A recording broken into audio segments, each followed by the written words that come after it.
In this video, I'm going to show you how to turn on vibration mode on your iPhone. That is quite simple and easy to do, so let's begin. And the easiest way to do it is to use that switcher. So you can turn this switcher to enable silent mode, and then you can turn it back to disable it. And that's not all about this.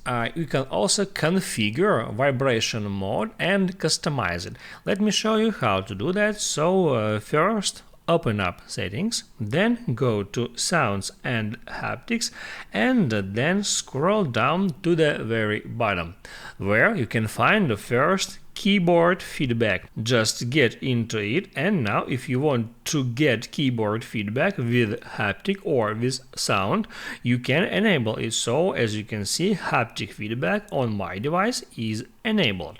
Also, right here you can set up these two options: play haptics in ring mode or play haptics in silent mode. You can adjust these options in the way that you want to interact with your device. And also right here at the very bottom you can find system haptics. You can enable and disable this feature as well. It allows you to play haptics for system controls and interactions.